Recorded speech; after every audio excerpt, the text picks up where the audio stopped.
This tokonoma we've built out of bamboo. And quite honestly, we built it out of bamboo because we didn't have time to build it the way we built the other one. But we liked it so well that I think it's going to stay. And then we have always a tree on loan from Harry Horao, who gave us the Suiseki collection up on the hill. So this is a prostrata juniper. And you can see he's probably had that in training for a good 35 or 40 years. Just look at the other end and see if there's anything new here. Well, if we come over here to this tree, this is a California juniper styled by Harry Horao, who started working on this tree more than 25 years ago. It is collected initially from nature. It was a branch of a much larger tree, and Harry found that the branch had rooted in the substrate, in the soil, up in the mountains above Mojave, and he collected just that branch and brought it back and rooted it. And then after it finally got rooted, which took a year or two, he started styling it. And what is really intriguing about this tree is that most of what you see is dead. This is dead wood. The only two lifelines in this tree, that and this. So all of the green really depends on the roots, which are here in the soil, and the living stem that wraps around. Everything else is historical dead wood. Though the tree's been in cultivation for almost 25 years, or over 25 years, the branch is probably over 200 years old. So this is quite an ancient piece of wood with a living tree kind of wrapped around it. Now, Ben, is there anything special about California juniper people need to know as far as maintenance? Very important. All you have to protect the dead wood like this. Put lime sulfur on there. Lime sulfur. And you just actually paint it on? Paint on.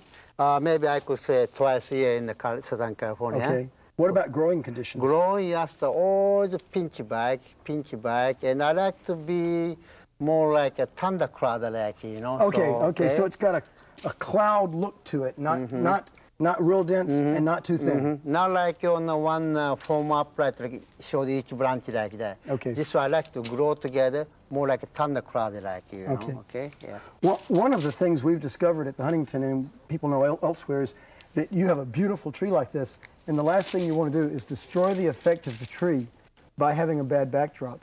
And so in this new bonsai court, we're building special backdrops for all the trees, and we've taken the style of this backdrop from an element of a Japanese house called a tokonoma. In many traditional Japanese houses, there would be an alcove where you would hang a scroll or put a flower arrangement or some special piece of pottery, or you may even work there on a daily basis with your artistry. And so that would have a special backdrop, and it even might have a window to the edge. So we've taken that element out of a Japanese house and used it here to create what we think is a special backdrop. Now, there's one other thing we'd like to show you before we close our program today, and that is last month, Ann Richardson interviewed Harry Horao about his creation and selection of Suiseki stones and the gift he made to us of Suiseki stones in the Japanese garden. And Charlie came over and filmed it, and we'd like to show you a little bit of that footage because there are so many things that happen at the garden that when we do the snapshot of this program, it doesn't give you a chance to see all the other activities that are taking place. So would you tell us just a second about that as an introduction? Viewing stones are an ancient Japanese tradition. They have selected, they go out in nature actually, and they select stones that look like something, whether it looks like a distant mountain or a little hut, and these are all naturally carved stones. By naturally carved, you mean by water and elements? Water, wind, and that sort of thing. And I think the program that you're going to see is going to show quite clearly some of the examples that we have in our Suiseki display area. And introduce you to Harry Horao, who's just a remarkable member of our family here and who has been so generous to the garden and is such a lovely person. So he's been collecting these Suiseki stones for many, many years. He goes up to the Eel River up in the northern part of California and selects them. He has a most wonderful eye for detecting these in the riverbeds and streams. It's just incredible. So as we close out this program of Mr. Huntington's Garden, we'll phase into a little thank you and celebration of Harry Horao. We can dedicate this portion of the program to him and to his energy and vitality.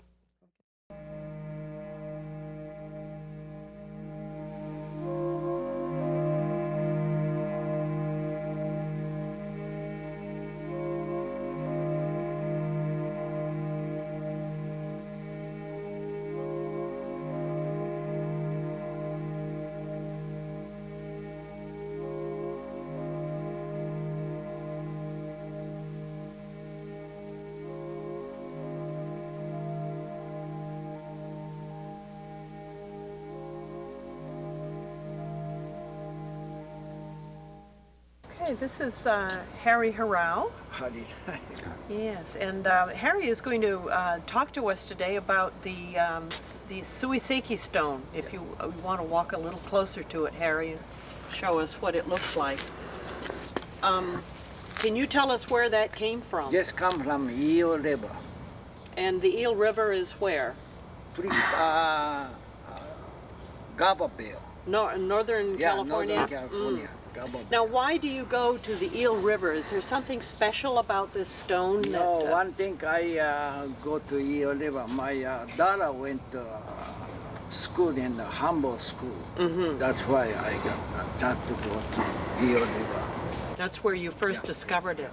Okay. What is so special about this particular rock? Why did you select that one? Oh, this one been in the river for so long. How many million years? Huh? And so is the name of that like a puddle stone? Yeah. Is that a name you give to it? Because called Mizutamari Ishi. Yeah. so when it rains, the water collects in those little holes. Okay. What is there about the stone that makes it a Suiseki stone? Is it the color or? Yeah. This best quality rocks, And it must be quite heavy. heavy and About how many pounds would you say that? this one I maybe guess over 100 pounds. Wow. So you park your car and you try to haul that big heavy stone to your car. Yeah, at least two people to carry this. Wow. One man's pretty hard. Yeah. And how many years have you been collecting stones? Oh, I start 1960. 1960. 1960. I see. Yeah. And we have more stones here also that Harry has donated to the Huntington.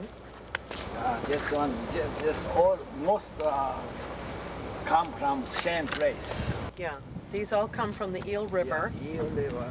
And because they're outdoors, they're on this base. Do you want to explain something about the base on the bottom of the... It's made out of bundle. It's made of bondo. That's what they use to repair cars with. Okay. But usually, like if this stone was to be inside a house or a museum, you wouldn't use bondo, would you? You'd use something else? Yeah, anyhow, Like wood or a wood wood base? better, like walnut. Walnut, Yeah, okay. walnut. This one, one of friend used to be a bodyman Ah, for the garage, you know. ah, yes. That's why he the one that start bundle. Using the Yeah, bondo he- bases. He moved to Hawaii now. Ah, Yeah, he my student. He said, I'm gonna make you something for the easy. He start the bundles. so these are wonderful for outdoors because if you use wood, it would Yeah, rot. no, So this is outside, perfect. No good. No. Yeah.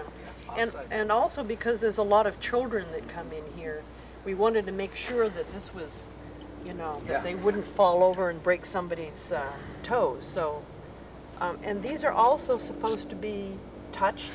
Oh, And- some people rub their nose and, Yeah. you know. So they're supposed to be shiny. It brings out the quality of the rock. You can see how some of them have some beautiful veins in them. So we encourage the public, on the sign over here, it says, please touch the rocks, Yeah. rub them because it gives them a high sheen. See this one here? She been for water for a long time. See? Yeah, the water has really water, yeah. sculptured it beautifully. Right. And these rocks are nice because you can view them from all sides, Yeah. especially this one in the middle. We have 7 here. That's 7. 2 of them we're presently making the bases for. We have a workshop today where you can see you have an empty plinth over here with no stone on it. And the reason for that is we're making a base for them.